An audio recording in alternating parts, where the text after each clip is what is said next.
Assalamualaikum warahmatullahi wabarakatuh. Salam sejahtera bagi kita semua. Om Swastiastu, Namo Buddhaya, salam kebajikan. Selamat pagi, siang, mungkin saja malam ya. Bapak, Ibu, rekan sejawat, dan rekan mahasiswa semuanya pada saat menonton video ini. Semoga kita semua dalam lindungan Tuhan Yang Maha Esa, Allah Subhanahu wa Ta'ala. Amin ya Rabbal 'Alamin. Perkenalkan, nama saya Arif Prasetya, SPI MSI, salah satu dosen tetap program studi ilmu perikanan, Fakultas Pertanian, Perikanan, dan Peternakan pada Universitas 19 November Kolaka. Saat ini saya dalam proses mengikuti sertifikasi dosen gelombang 1 yang diselenggarakan oleh Kemendikbudristek tahun 2025. Saat ini saya akan melakukan penyusunan dokumen pernyataan diri dosen dalam Unjuk Kerja Tridharma Perguruan Tinggi atau disingkat PDD UKTPT. Pada kesempatan ini, saya akan memaparkan salah satu mata kuliah yang saya ampuh, yaitu mata kuliah Sistem Informasi Geografis Perikanan. Saya mengajar mata kuliah Sistem Informasi Geografis Perikanan ini pada semester ganjil tahun ajaran 2024-2025 dengan bobot 3 SKS. Mata kuliah Sistem Informasi Geografis Perikanan ini merupakan mata kuliah wajib dengan kode khusus yang Bapak Ibu bisa lihat dalam video ini, kode mata kuliah yang akan saya bawakan. Adapun deskripsi mata kuliah Sistem Informasi Geografis Perikanan, yaitu mata kuliah ini mempelajari tentang konsep, metode, dan aplikasi sistem informasi geografis dalam bidang perikanan. Beberapa materi mencakup pengenalan data spasial, penginderaan jauh, teknik akuisisi data, dan analisis data geospasial, serta pemanfaatannya untuk pemetaan wilayah penangkapan ikan, kelayakan lahan lokasi budidaya, monitoring sumber daya perikanan, dan mendukung pengambilan keputusan pengelolaan perikanan lainnya untuk kebutuhan pemanfaatan sumber daya perikanan dan kebutuhan konservasi ataupun untuk kebutuhan perencanaan dalam bidang perikanan lainnya. Kuliahan mata kuliah Sistem Informasi Geografis Perikanan diselenggarakan dengan pendekatan blended learning, yaitu perpaduan antara pembelajaran luring atau tatap muka langsung dan juga daring melalui platform e-learning resmi USN Kolaka, yaitu Sisakti usn.ac.id. Jadi mahasiswa secara langsung dapat mengakses materi perkuliahan, mengunduh RPS, serta mengunggah tugas secara online. Sementara proses perkuliahan, mata kuliah ini yang pertama ada diskusi interaktif, studi kasus, dan presentasi dilaksanakan secara langsung di dalam kelas. Metode pembelajaran yang saya terapkan bersifat aktif, partisipatif, berbasis pada pengalaman nyata, hasil riset saya sebagai dosen, pengabdian kepada masyarakat, dan berbagai proyek yang pernah dilakukan yang berkaitan dengan mata kuliah Sistem Informasi Geografis Perikanan. Metode pembelajaran antaranya ada ceramah interaktif untuk membangun pemahaman konseptual mahasiswa terhadap teori dan konsep mata kuliah Sistem Informasi Geografis Perikanan. Diskusi kelompok yang mendukung teori konsep dan penerapannya di segala permasalahan kewilayahan perikanan. Selanjutnya ada project based learning, di mana mahasiswa menyusun proyek mata kuliah, mencari permasalahan sekitar yang dapat diselesaikan atau mampu dijawab berdasarkan teori konsep dan aplikasi GIS yang digunakan, sehingga didapatkan mahasiswa kompeten dalam menjalankan sistematika konsep berpikir kritis dan sistematika untuk menyelesaikan permasalahan yang sebenarnya di lapangan yang berlandaskan teori mata kuliah. Untuk capaian pembelajaran, mata kuliah ini meliputi yaitu CPL 2, yaitu mahasiswa mampu menerapkan prinsip-prinsip pemetaan potensial perikanan tangkap, budidaya, dan pengelolaan sumber daya perikanan yang berkelanjutan. Ada CPL 5, mahasiswa mampu mengaplikasikan penggunaan GIS dalam pengembangan dan pemetaan sumber daya yang bertujuan untuk eksplorasi dan pengelolaan sumber daya perikanan. CPL 7, mahasiswa mampu bekerja sama, bertanggung jawab, bersikap terbuka, inovatif, dan menyesuaikan diri dengan lingkungan ilmiah di bidang perikanan. Capaian pembelajaran pada mata kuliah yang diharapkan antara lain CPMK 1, mahasiswa mampu menjelaskan tentang sistem informasi geografis. CPMK 2, mahasiswa mampu mengetahui model data spasial dan sistem proyeksi. CPMK 3, mahasiswa mampu menjelaskan tentang peta dan komponennya. CPMK 4, mahasiswa mampu melakukan praktik pembuatan peta. CPMK 5, mahasiswa mampu menjelaskan tentang alur kajian pemetaan pada perikanan. Dan CPMK 6, mahasiswa mampu memahami tentang sistem informasi geografis pada perikanan budidaya dan perikanan tangkap.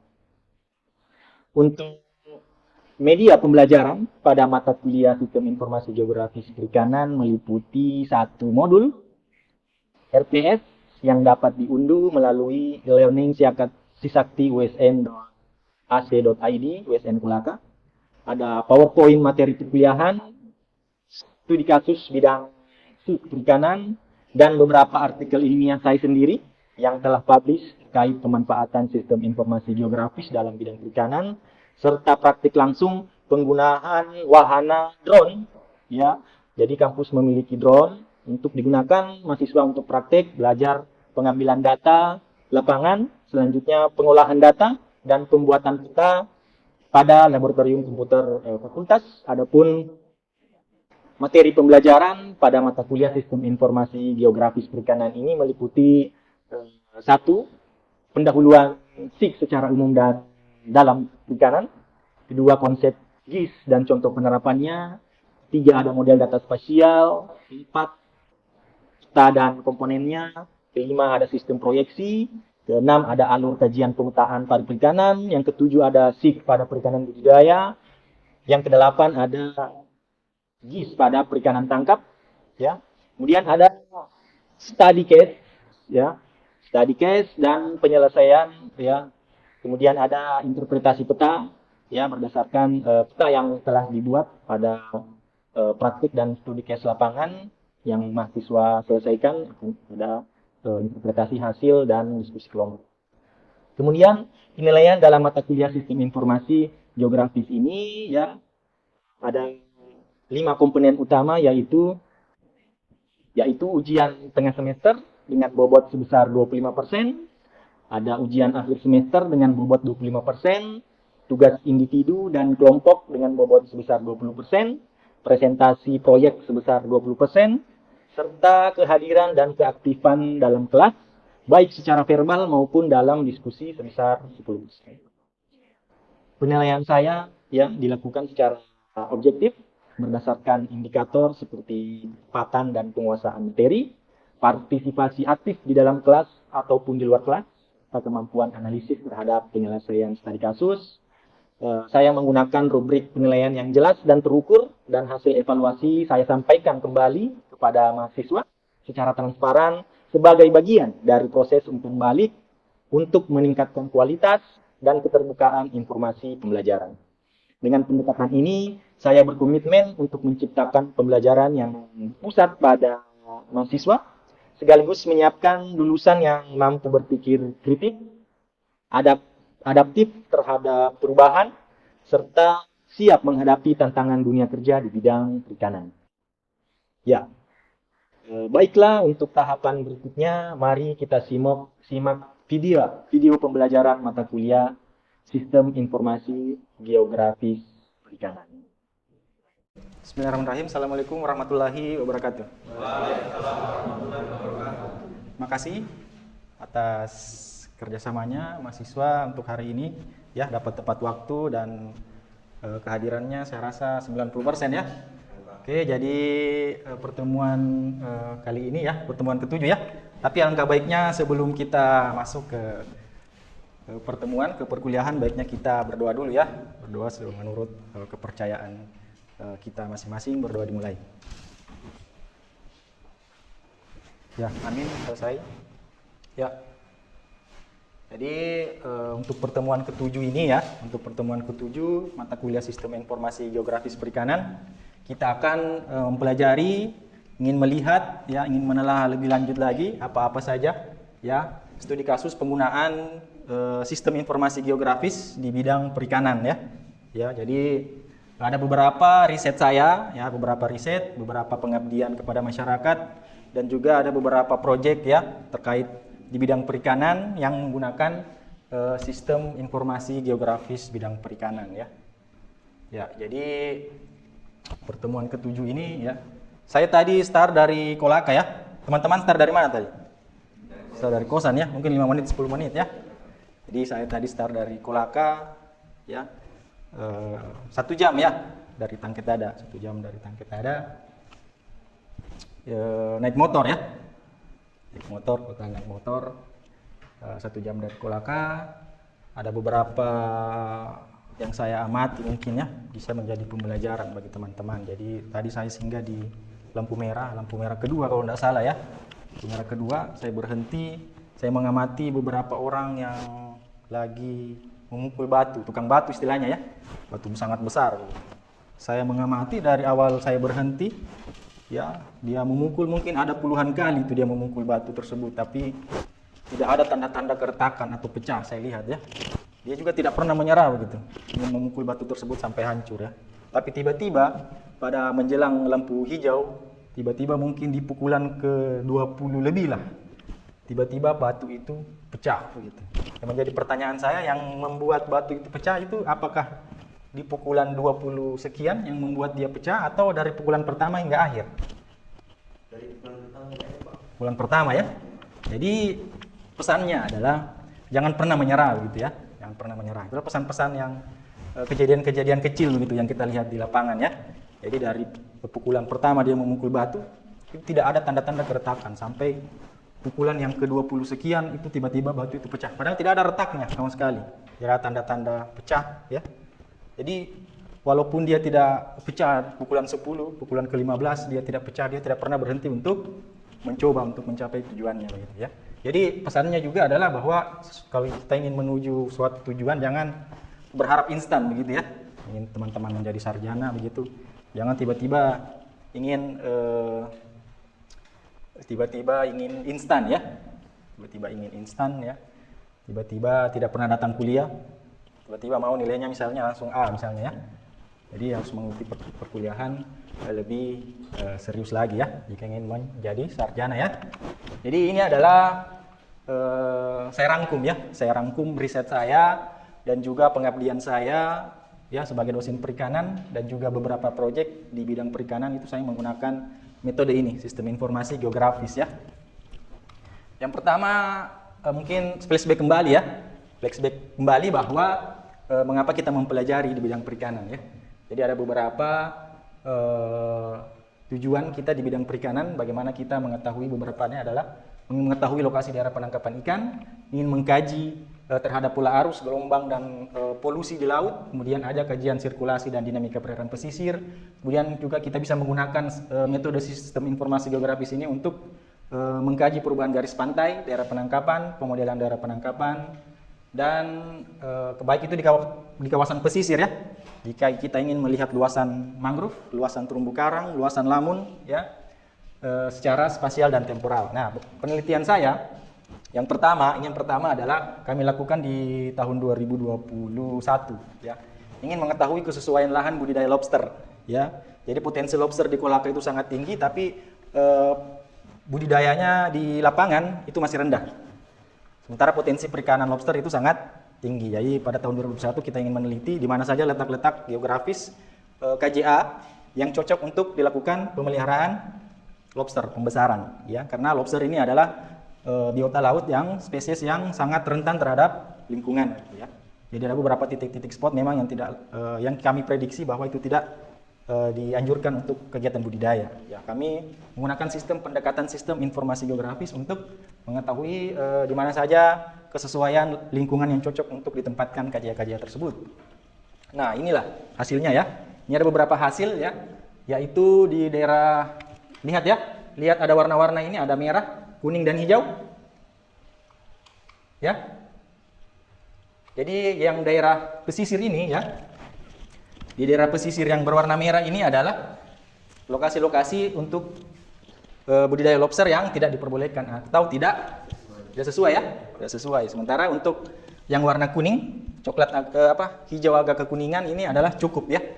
Dia cukup, sementara daerah yang sangat sesuai untuk budidaya lobster itu sendiri di Kabupaten Kolaka, setelah kita menggunakan sistem informasi geografis ya, kita outputnya adalah peta kesesuaian warna hijau. Lihat ya, ini ada di Kecamatan Latambaga dan Kecamatan di tengah-tengahnya ya, antara Tangket Dada dan Pumala. Ya. Jadi ada beberapa indikator ya. Setelah kita menggunakan beberapa parameter oceanografi, kita melakukan pengolahan data melalui software GIS ya. Setelah pengambilan lapangan, kita olah data menghasilkan suatu luaran peta kesesuaian lahan. Ini salah satunya juga ya. Kalau ada yang mau ditanyakan atau ada yang tidak dimengerti, langsung saja angkat tangan ya. Jangan lagi dipersilahkan atau ditunjuk ya. Jadi kita langsung interaksi saja ya, kalau ada yang tidak dimengerti. Kemudian yang kedua, ini juga hasil riset saya ya. Hasil riset saya tahun 2022, yaitu ingin mengetahui hubungan antara klorofil A, kandungan klorofil A yang ada di laut terhadap kelimpahan ikan cakalang di Laut Banda. Ini adalah Laut Banda ya, Laut Banda bagian timur. Ya, ini adalah Sulawesi ya, memasangkan ada di sini. Jadi lihat yang warna merah ini adalah upwelling ya. Ini adalah upwelling ya, naiknya arus dari bawah ke permukaan yang membawa nutrien ya. Jadi setelah beberapa lama itu akan membentuk suatu zona daerah penangkapan ikan karena tingkat kesuburannya tinggi. Ya, jadi kita bisa memprediksi hasil tangkapan itu lebih tinggi berdasarkan hasil olah data satelit ya. Kita bisa ingin memprediksi istilahnya ya. Bayangkan kalau suatu kapal penangkapan ikan sudah mengetahui di mana lokasi ikan itu berada, memprediksi itu kan memberikan efektivitas ya, dan efisiensi operasi penangkapan ya, sehingga menyebabkan kita bisa mengetahui di mana-mana saja lokasi penangkapan ikan cakalang di Laut Banda. Itu hasil riset yang kedua. Ada banyak lagi ya yang bisa kita manfaatkan terkait pengetahuan tentang sistem informasi geografis ini. Itu tadi upwelling ya. Ini upwelling. Kemudian ada lagi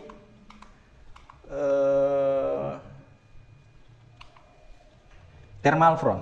Ini juga sudah terpublikasi ya, sudah kami publish di tahun 2022, yaitu thermal front ya, perbedaan suhu ya, perbedaan suhu di antara laut yang berbeda. Di situ apakah ada korelasi antara parameter oceanografi dan daerah penangkapan ikan cakalang ya. Selain upwelling tadi ya, naiknya arus permukaan yang membawa kandungan produktivitas primer di laut yang begitu tinggi. Selanjutnya adalah thermal front. Lihat yang garis warna merah ini, di warna hitam. Lihat ya. Ya, ini adalah garis thermal front yang kita identifikasi melalui citra satelit, kita olah di laptop ya. Jadi membentuk garis-garis seperti ini, diprediksi ini adalah thermal front. Jadi ada perbedaan suhu di sini yang cukup signifikan antara satu dan lainnya, sehingga di situ menjadi spot daerah penangkapan ikan potensial daerah ikan cakalang di Laut Banda. Lihat ini yang warna putih. Ini legenda ini, semakin besar warna putih adalah semakin tinggi produktivitas penangkapan. Ya, jadi dari kami mengikuti operasi penangkapan ikan cakalang, alat tangkap Pursen, kita mengikuti, kita merekam koordinat penangkapannya. Ternyata dari hasil kesesuaian antara lokasi koordinat penangkapan dengan lokasi thermal front itu sesuai. Jadi di dekat-dekat atau di atas thermal front itu gerombolan ikan cakalang itu bermain. Jadi tidak ada yang di luar sini begitu. Ya, jelas ya? Ini sesuai dengan data lapangan. Kita ikuti operasional penangkapan ikan layang. Ya. Ternyata memang thermal front dan upwelling itu ada kesesuaian data. Jadi kita bisa juga, pentingnya adalah kita bisa merencanakan bulan berapa kita bisa menangkap misalnya ya. Jadi teman-teman menjadi nelayan profesional yang menggunakan sistem informasi geografis dengan teknologi yang tinggi, misalnya kapal yang GT-nya lebih bagus, lebih besar, ya, meningkatkan efisiensi dan meningkatkan tangkapan dengan mengetahui di mana saja lokasi-lokasi penangkapan yang bisa kita tuju. Tidak buta-buta misalnya, toh? Kita mau menangkap ikan, kita mau lihat tanda-tanda alam, tanda di mana banyak burung, kita baca-bacai dulu, kita ambil dalam mimpi. Ada yang begitu mungkin ya, orang-orang dulu ya. Tapi kita ini berpikir secara modern ya. Secara modern kita bisa mengetahui di mana lokasi-lokasi penangkapan ikan cakalang. Inilah gunanya ilmu pengetahuan ya. Kita Kita ingin bisa mengetahui apa hubungannya parameter oceanografi dengan hasil tangkapan. Inilah gunanya riset ya. Di riset kita bisa gunakan untuk mempermudah aktivitas manusia supaya lebih efektif dan produktif ya. Efektif dan efisiensi. Kemudian ini adalah juga waktu pengabdian Kosa Bangsa kami waktu itu kita ingin melihat peta tingkat bahaya tsunami menggunakan teknologi drone. Pernah ada yang kepikiran menggunakan teknologi drone? Jadi fakultas ini memiliki drone. Memiliki drone, ya saat ini sudah datang drone-nya, ya drone baru tapi masih punya kelautan ya, punya kelautan tapi bisa kita gunakan juga di perikanan. Saya juga punya drone sendiri yang bisa digunakan untuk memetakan lokasi mangrove misalnya berapa luasnya, ya. Kemudian ini kita bisa mengetahui potensi bahaya tsunami. Lihat yang warna merah artinya adalah tinggi ya, tinggi Bibi. Apa aku bilang tadi? Hah? Jadi tinggi ini warna merah, sedang ini warna kuning, hijau adalah rendah. Jadi kita mengambil data topografi, ketinggian permukaan, ya, kontur, itu kita olah, kemudian yang mana yang paling terdekat dengan laut, kemudian yang mana yang paling terdekat dengan aliran sungai, karena di sini ada saluran sungai yang besar. Otomatis kalau ada tsunami misalnya, ini juga akan berdampak di dekat-dekat sini ya. Ini bisa menjadi untuk perencanaan, untuk menghindari misalnya untuk kegiatan mitigasi bencana ya. Ini meminimalisir, misalnya ini harus dibikinkan misalnya pemecah gelombang atau parit atau meminimalisir perencanaan di tata ruang misalnya ya. Misalnya ada daerah rawan bencana, itu tata ruangnya harus sebagai perencanaan ya. Jadi sebagai perencanaan pemerintah daerah untuk mengelola agar dampak dari misalnya tsunami atau kejadian bencana itu bisa dihindari atau meminimalisir korban. Ini bisa kita gunakan. Ini penggunaan drone ya. Ini sudah kami gunakan di Kosa Bangsa. Kemudian ini adalah pemetaan desa. Kita memetakan desa menggunakan foto udara. Ini di kampungnya Wiwi ini. Kurakau Utara Wiwi. Desa Kamisi atau Kamisi Kodeoha. Di atasnya lagi Susua. Ya, kita bisa, ini adalah hasil drone. Kemudian kita ingin menghitung misalnya berapa luas dari kawasan pertanian, berapa luas hektar sawahnya, berapa lahan pertanian cengkeh, berapa lahan tambak, berapa lahan perumahan, itu kita bisa tahu luasnya. Ya. Kemudian infrastruktur desa, jadi peta desa ini bisa digunakan untuk perencanaan desa misalnya ya. Perencanaan desa misalnya lahan-lahan yang termarginalkan tidak dikelola ya. Kemudian sebagai untuk tata ruang desa ya, untuk perencanaan ya, di mana dia bisa membuat misalnya BUMDes ya atau di tempat lain. Kemudian ada ini juga hasil kerja di desa Tanggeau di Kecamatan Tiu. Ini juga drone ya, ini hasil drone. Bisa kita gunakan untuk bekerja sama dengan desa memberikan dampak. Jadi kita ini dosen juga setiap semester juga mengabdi kepada desa, masyarakat ya. Ilmu apa yang kita terapkan di desa mereka, di beberapa daerah untuk kebutuhan masyarakat. Jadi salah satu tridharma kami sebagai dosen. Ya. Dan ini ada di desa Tiu, Kecamatan Tiu. Ya. Kemudian ada, ini adalah salah satu proyek ya, waktu di Mangolok, Kabupaten Kolaka, pada saat kegiatan Kementerian Kelautan Perikanan dalam mendukung program perikanan ikan terukur. Jadi untuk meningkatkan fasilitas pelabuhan, mereka ingin memperluas kawasan pelabuhan. Lihat ini ya, rencana pembangunan ya, yang warna hitam. Lihat ya, ini existing, berarti pelabuhan yang sementara masih ada sekarang dan ingin diperluas. Nah, dalam kajian itu bahwa ingin diketahui batimetri. Batimetri itu adalah kedalaman perairan. Jadi ada beberapa misalnya kita bantu atau perusahaan ya atau konsultan lah istilahnya ya. Mereka ingin mengetahui kontur di tempat tersebut. Ya, jadi kita menggunakan akustik lautan, kita menggunakan alat GPS yang untuk mengambil data lapangan, kemudian kita menginput di software GIS. Jadi lahirlah sebuah peta, output peta menghasilkan kontur kedalaman sebagai untuk perencanaan pelabuhan tersebut. Ya, apakah pelabuhan itu harus dikeruk karena dangkal misalnya, karena akan ada perluasan di sini ya, perluasan berlabuh dan lain-lain. Itu perlu. Jadi bidang perikanan kita bisa masuk di situ ya, menggunakan sistem informasi geografis. Ini ada di Tampo kemarin juga. Ini di Tampo tahun mungkin sudah jadi ini. Dia mau buat pabrik water. Ya, ini tahun 2022. Ya, jadi penahan gelombang. Jadi mereka juga meminta untuk ini rencananya di sini ya. Jadi ingin membuat batimetri. Ini adalah arus ya. Ini adalah arus masih di Tampo. Ya. Ada yang mau ditanyakan? Atau ada yang belum dimengerti? Atau ada yang mau ditanyakan terkait teknologi drone atau teknologi yang bisa kita kembangkan terkait sistem informasi geografis di bidang perikanan? Atau ada yang ingin menyelesaikan suatu permasalahan di kampungnya menggunakan sistem informasi geografis perikanan misalnya? Saat ini misalnya di kampungnya itu masih menggunakan tradisional misalnya ya. Ingin mendeteksi daerah-daerah ikan karang misalnya ya. Di mana ada daerah terumbu karang itu kan masih informasi dari orang-orang tua ya.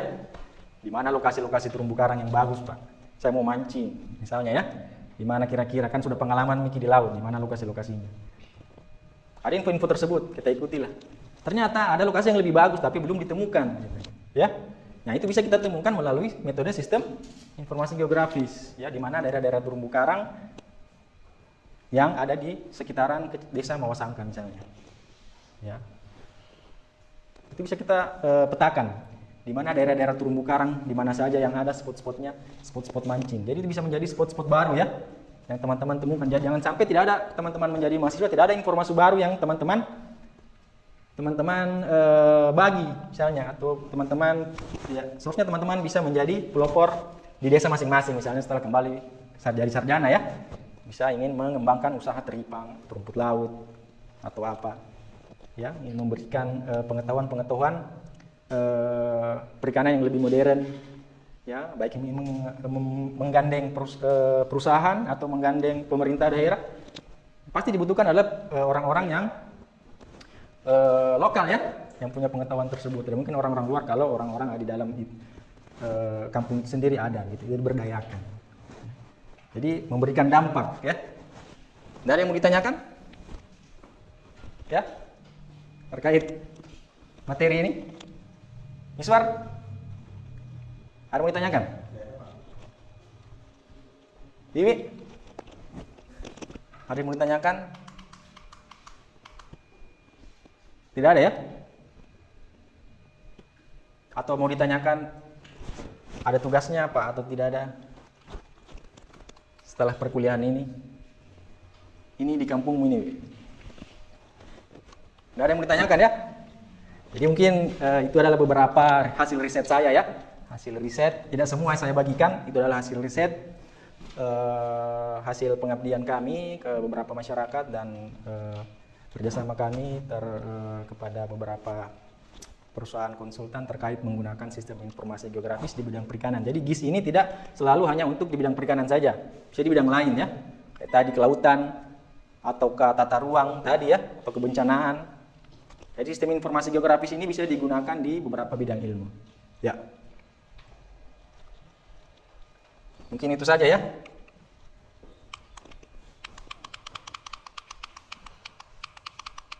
Ada pantun untuk mengakhiri pertemuan kita hari ini. Pagi cerah di pesisir Kolaka, perahu nelayan berlayar pelan.